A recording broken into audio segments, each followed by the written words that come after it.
In March, I remember I got an email from the COVID Rapid Response Team, which at that point was a group of students who were just volunteering their service in different aspects of communities. And then they advertised one day that they were going to be doing homeless shelter testing. I remember talking to one of the coordinators of this testing team and saying to her, I don't have a clinical this summer. I can do this, I can invest in this. And by being the first nursing student on the team, it made a huge difference then because I was able to recruit more nursing students and get some of my professors involved. From April on, I've been part of this team and it's been really fulfilling. And I know I want to work for a hospital that has that service component and that community component. I think my experience working in community health is really going to help me when I move to a hospital. Being in my final clinical rotation now, I can see that I'm where I'm supposed to be, and I can see that I will be ready to start work in January. We all came to the United States when I was 2 from Ghana, and I'm the first family member of my family to come to a university, a 4-year university, and graduate. And that was just so important for me to kind of like set that precedent for my kids and my younger brother and those who want to like come after me in my family.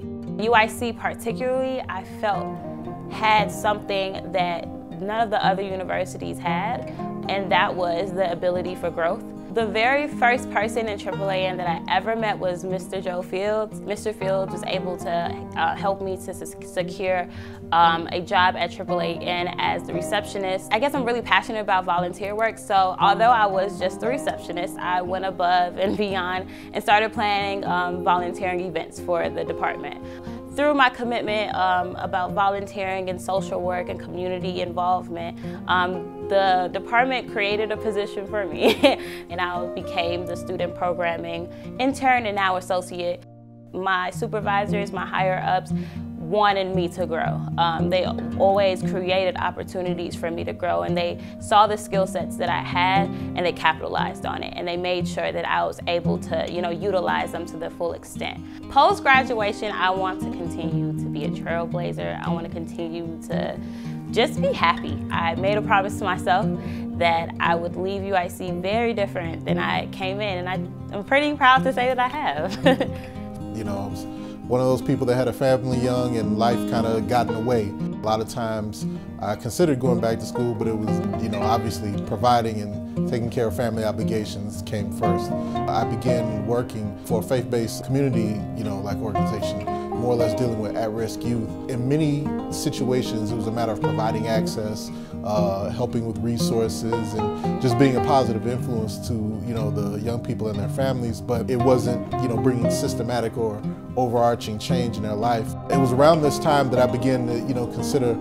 how could I be more of a help, I guess, in that regard. So that led me to UIC, and I'm glad I came here. The decision was one of the best decisions I made in my life. Helping has always been something that's been a big part, I guess, of who I am and what was instilled in me through my parent, my family, and things of that nature.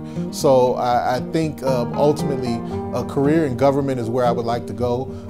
Ideally, I would think anyone that gets in government has kind of the same DNA in them, where their desire is to be a help to the greater society and greater community. My first year of law school, my first semester, I did very well. Then the fall of my first year, so that would be my 1L2, I had 2 family members pass away. The next semester I actually wound up failing a class and took a really hard hit on my GPA. It was borderline academic probation, and that's when I started doing restorative justice. I started externing with Judge Murphy and Professor Singh with the kids at St. Sabina Academy. It changed my perspective. I kind of started to see that there were like bigger problems in the world, and so it kind of just changed my trajectory for law school, being able to give back to the community. Last spring, I made the Dean's List, and now I'm graduating far away from academic probation, which is always a plus. I'm hoping to graduate and use all of the things I've learned in Chicago to just better the community, because for me, just being able to see what the community needs throughout my time in Chicago and then give back to it in whatever way I can, like that's what makes me happy.